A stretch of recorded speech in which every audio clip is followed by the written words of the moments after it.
Hola jóvenes, ¿cómo están? Yo aquí saliendo de una gripa y este video es para hablar sobre el linchamiento que se dio en Taxco, Guerrero, a propósito del secuestro de la niña Camila, de 8 años de edad, y del linchamiento en contra de su secuestradora o de su potencial secuestradora, y el linchamiento también de dos de sus hijos, ¿no? Que resultaron también con graves heridas, pues, ¿no? Y yo me estaba preguntando como, ¿para quién funciona o a quién le sirve o a quién beneficia el linchamiento y decir que ciertas poblaciones linchan a las personas, ¿no?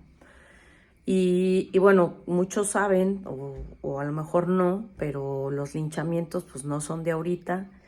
Hay datos como muy precisos, historias muy precisas de linchamiento de personas negras y afros en Estados Unidos y de mexicanos en Estados Unidos cuando se les acusaba de algo, ¿no? Son famosos los casos donde se linchaba sobre todo a hombres negros que se les acusaba de mirar lascivamente a mujeres blancas, o a mexicanos se les acusaba de ser unos ladrones, etcétera, ¿no? Entonces, de alguna manera, el linchamiento tiene como una historia como, como que la legitiman, ¿no? Lo han legitimado históricamente porque era una forma de supuesta justicia o donde se ponía en evidencia los consensos sociales o de una comunidad determinada, ¿no? Entonces,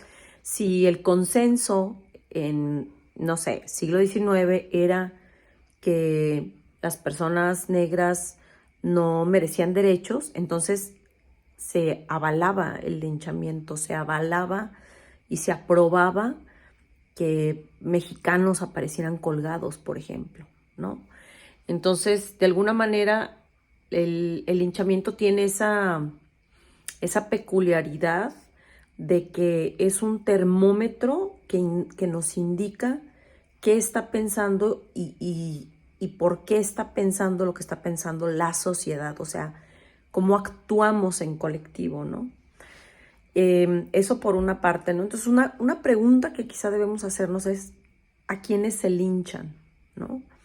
¿A quiénes se linchan y si son personas racializadas negativamente o no?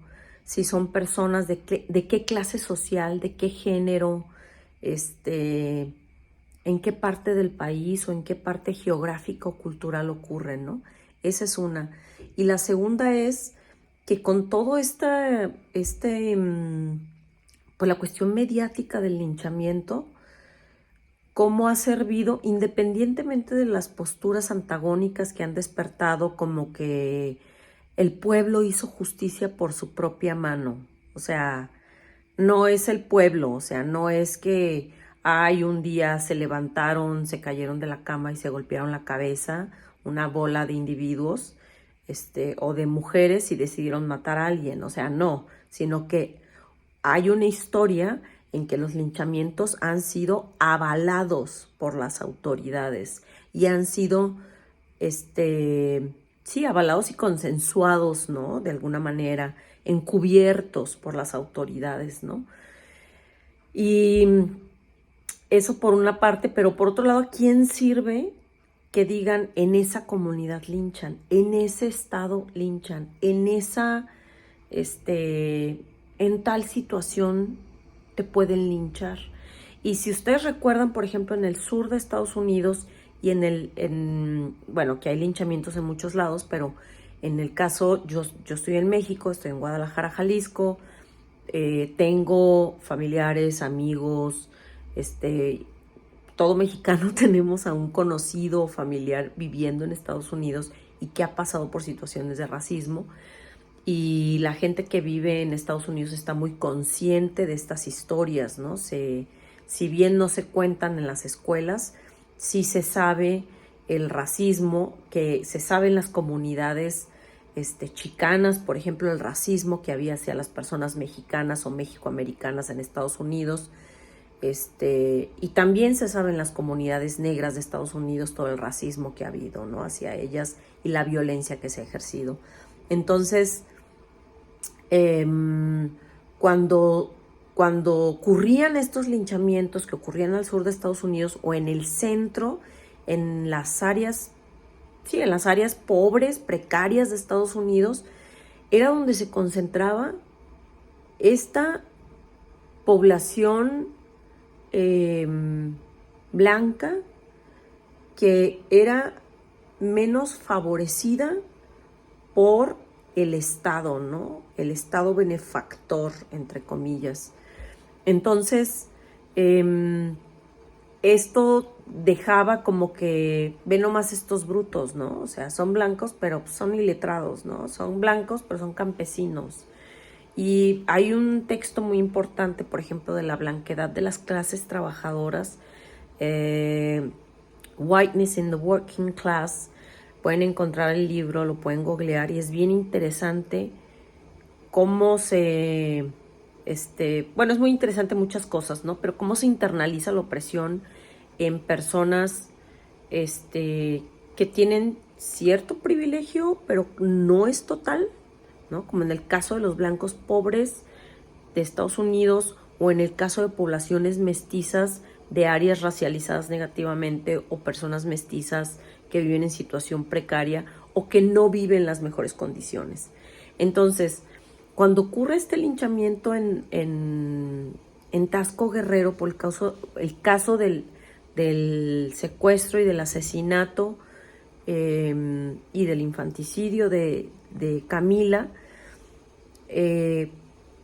pues como que hay un tufo en redes sociales, empieza a circular, o sea, empezó a circular, quiero decir, hace días ya, este discurso de, claro, es que fue en Guerrero, ¿no? O sea, ahí viven indígenas y salvajes, ¿no? O sea, claro que van a linchar, ¿no? O claro, van a linchar en el Estado de México, porque en el Estado de México olvídate, ¿no? Entonces se invisibiliza las condiciones estructurales y las desigualdades estructurales y las injusticias a las que ha sido sometida, las omisiones del Estado, a las que ha sido sometida la población de la entidad federativa de Guerrero, ¿sí? Que ha habido muchísima represión histórica, Lucio Cabaña, los de Ayotzinapa, un montón más, ¿no? En el Estado de México, bueno, no hay que decirlo, ¿no? Toda la desigualdad que hay, la pobreza que hay en el Estado de México, en fin, para la gente que no es de México, pues ahí ha hecho de ahí han mamado y se ha enriquecido un grupo priista muy famoso que se llama el Grupo Atlacomulco, ¿no? Que han saqueado hasta el cansancio el Estado de México. Entonces, los linchamientos, no vayan a creer o caer en simplismos, ¿no? Como, ay, entonces estás diciendo que los linchamientos están bien. No. Ay, entonces la gente debe de quedarse de brazos cruzados. No, no es tan simple, por favor. Yo sé que es bien difícil a veces complejizar las cosas, pero hagamos un esfuerzo y pensemos en estos dos factores, ¿no? El factor histórico, en cómo los linchamientos han sido prácticas avaladas, ¿no? Avaladas históricamente por autoridades que ahorita las condenan y que dicen, no, ¿cómo hicieron eso? Pero las autoridades han sido cómplices de linchamientos.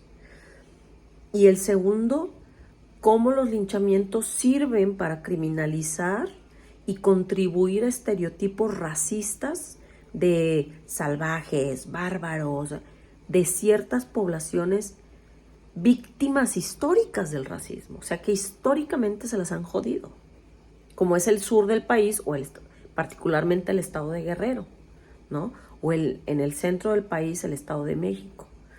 Entonces, nada, solamente pensemos eso, la relación entre linchamiento y el fomento de estereotipos racistas.